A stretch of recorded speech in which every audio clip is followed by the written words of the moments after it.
This isn't just a rivalry, it's the ancient world's biggest beef, with one man deciding to take the fight to the enemy's doorstep, but on hard mode. Rome's leadership was basically a group chat of powerful dudes who thought their massive army was invincible, a classic case of delulu but confident energy before a major project. The plan was wild. March 90,000 troops, cavalry, and even elephants over the freezing Alps. No one had ever done it. It was the ultimate high-risk power move. Rome's goal was simple: contain the problem in Spain. They sent 2 armies, confident they could shut this whole thing down before it even really started.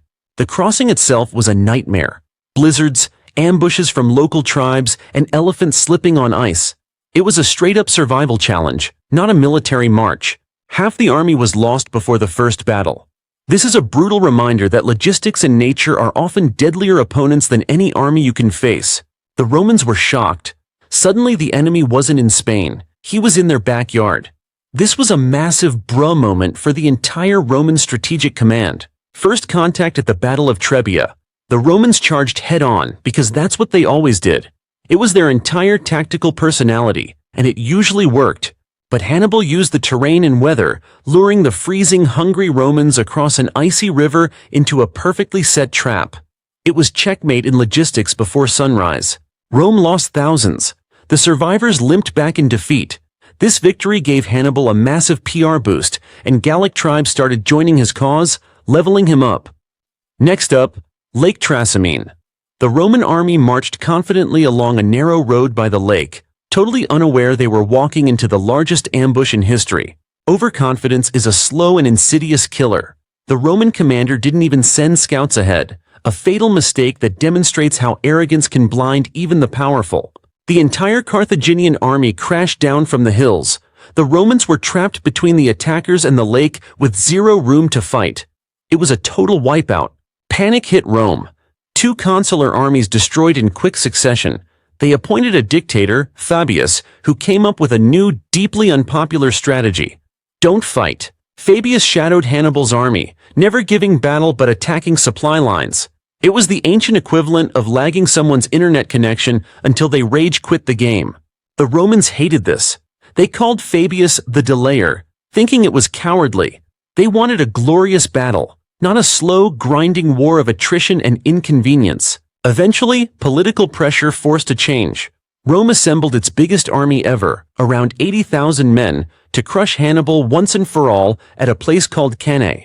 Hannibal had only 50,000 men, but he chose the battlefield carefully. The Romans, overconfident in their numbers, walked right into his tactical masterpiece, his magnum opus of destruction. He placed his weakest troops in the center, knowing they would break. This wasn't a mistake, it was bait, a calculated risk to lure the Roman legions in. As the Roman center pushed forward, Hannibal's veteran troops on the wings held firm. The Carthaginian line bent backward, forming a pocket, a deliberate and deadly embrace. Then, the Carthaginian cavalry, having already defeated their Roman counterparts, slammed into the rear of the legions. The trap was sprung. The encirclement was complete.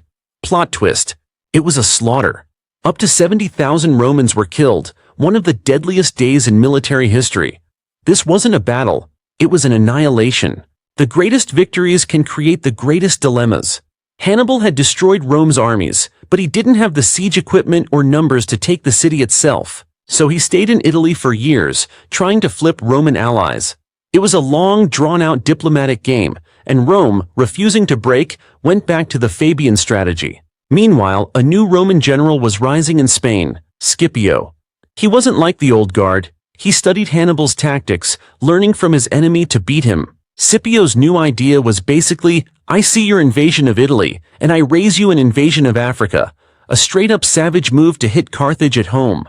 This forced Carthage to recall Hannibal from Italy to defend the homeland. After 15 years, the man who had terrorized Rome was finally forced to leave. The final showdown was at Zama. It was the 2 greatest generals of the age, a clash of titans that would decide the fate of the Mediterranean.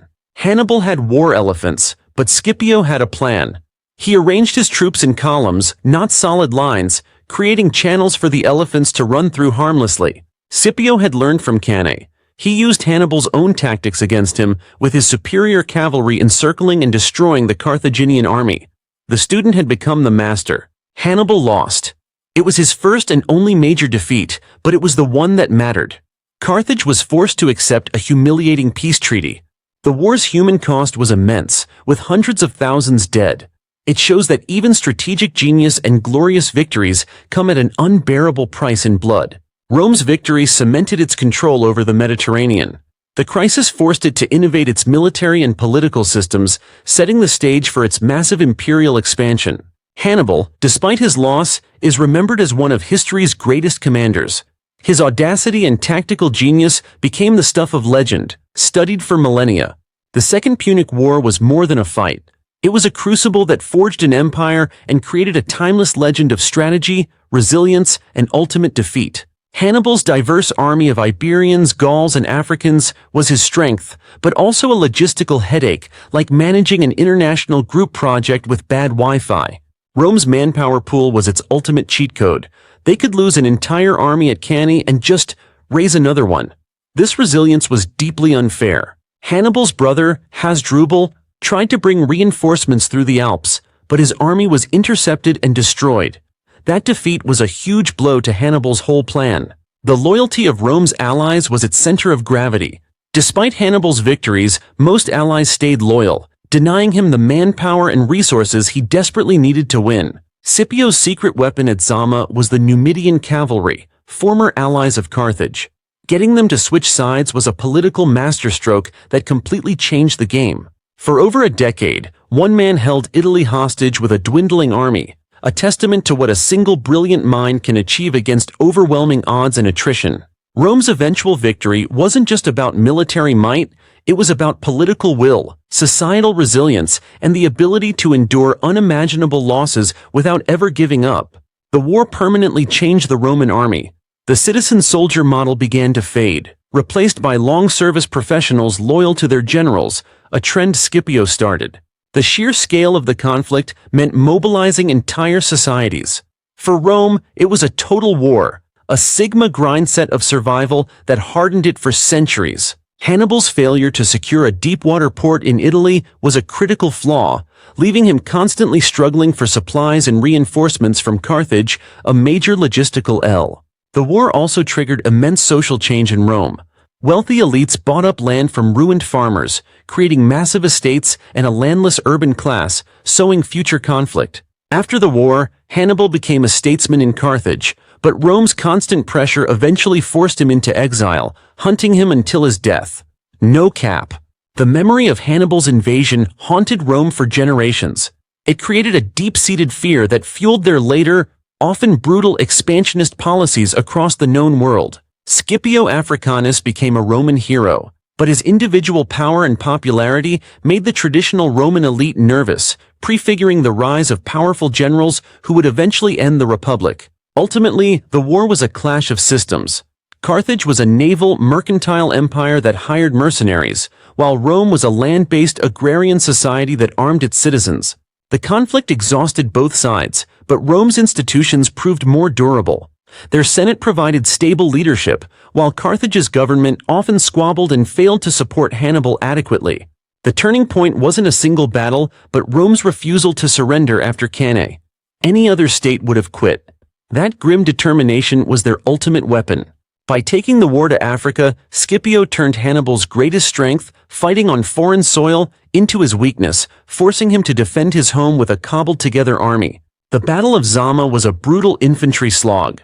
Once the cavalry maneuvers were done, it came down to which side's veterans, Roman or Carthaginian, would break first.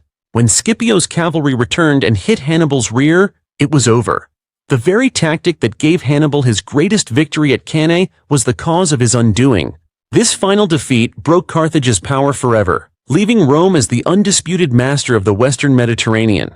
The epic 17-year struggle had finally reached its conclusion. Hannibal's story is a timeless lesson in strategy. Audacity can achieve the impossible, but without sustainable logistics and firm political backing, even genius can ultimately fail. The sheer audacity of crossing the Alps with elephants became a story for the ages, a benchmark for ambitious military planning, even though most of the elephants died. The consequences for Carthage were catastrophic.